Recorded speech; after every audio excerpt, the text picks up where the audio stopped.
I'm sure you want this to get over with fast so you get home to your Super Bowl parties. By coincidence, a young man in New Berlin has tickets for tonight's game. He bought them way in advance. Unbeknownst to him, his fiancée scheduled the wedding for this afternoon. So he cannot go, and he's looking for somebody to take his place. So if you're interested, be at Holy Apostles at 5 o'clock. The bride's name is Claudia. That gives me an opportunity to give a little commercial as I start. This is Super Bowl Sunday, as you know, and Mickey Holtz, our wonderful youth minister, many years ago developed this idea of Super Bowl collection. And after Mass, you're invited to contribute. They're going to have big soup kettles in the gathering area. And this is, again, asking us for help to pay the expenses of the summer camp that they will be going to this summer. Back to Job. So the question is, where do the bad things that happen to us come from? Who decides where do they come from? I am guessing, of course, that we've all had some experience with bad things happening to us. If you haven't, you are at this point still blessed. Because most people believe they come from God and God decides who's going to get what. That's the premise of the book of Job.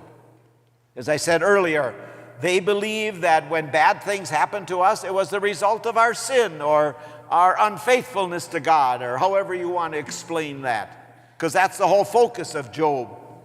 And then if you finish the book of Job, which I didn't finish at the beginning, after Job and all of this tragedy never curses God.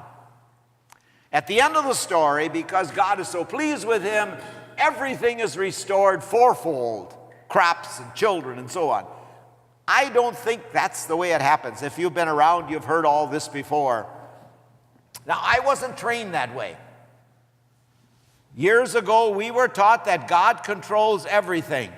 In the seminary, when I went to the seminary, it was a closed system. You couldn't leave. So you couldn't cut class.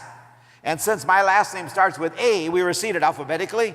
I was always right in the front of the prof, so I couldn't sleep very much. So when I was ordained, I thought God controlled everything. Until I talked about this before, until I read this book, When Bad Things Happen to Good People. I read it in 1971. I remember it because it changed everything. That God does not control, doesn't decide or control the bad things that might happen to us.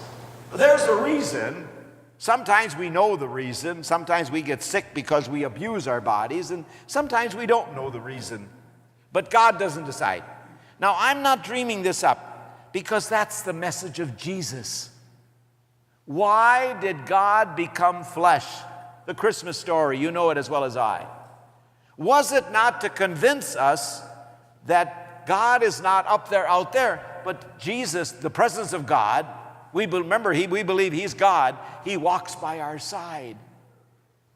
So if and when we all go through tragedies and so on, remember Jesus is with you, walks by your side. Now, sometimes that's hard to really believe, especially if the tragedy is a long-standing illness or so on. But God is with us. That's the whole message of Jesus. That's contrary to the message of Job.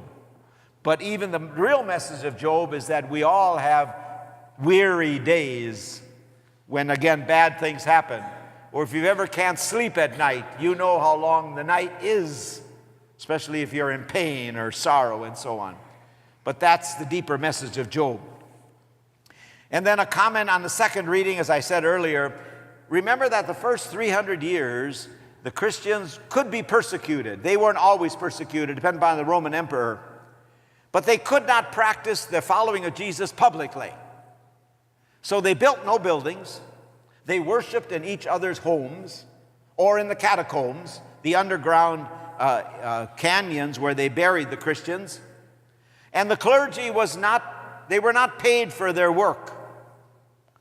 And then in the 4th century, when Constantine became the Roman emperor, and he made Christianity the state religion, that's when the Christianity came out of the secret, and they started building churches, and they started getting a full-time paid clergy.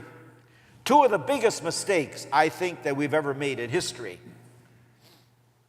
Could you imagine what we could do here if we didn't have to support this building, or you didn't have to support us as staff?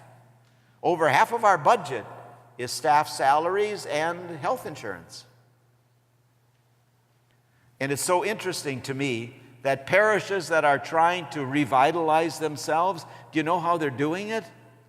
They're setting up small groups of people to meet in each other's homes to share faith and to read the scriptures.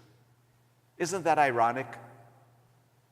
If any of you are interested in coordinating that ministry, let me know, because we're thinking about it here too, but how to do it, it's a gigantic task. Now, what are we doing it for? That's the message of Jesus today. He came to announce the kingdom of God. And I'm secretly suspecting that we don't understand that. I'm not even sure if I understand it yet, because so many of us were trained and we focus on going to heaven. But I don't think that was the vision of Jesus. The message of Jesus, as you read the Gospels, is to bring the kingdom into this world. The kingdom of justice and peace. Jesus came to eradicate evil and to get rid of inequities. He came to make this world better for all. Through that process, we enter the kingdom now. And to the degree that we enter the kingdom now, that's going to be the degree of our living in the kingdom after we physically die. And if I might, for the sake of illustration, that will be the extent of our happiness with God. If we don't do it now, we're not going to do it then. So, if your following of Christ is kind of lukewarm, I don't know how else to describe it, and then we die, your living with God is going to be lukewarm. And if your following of Christ is more intense now, then your happiness in heaven will be more intense. Jesus came to confront evil and to bring about a greater equity for all. For instance, think about so many people are starving. We have plenty of food. We just don't know how to distribute it equally. That's one problem. And you can add whatever problem you might be thinking about in the world. That as we work in the kingdom, then when this life is over, to that extent, we'll live in the happiness of God, in the eternal kingdom. The question for all of us as disciples is, how much do we want to get involved in that process?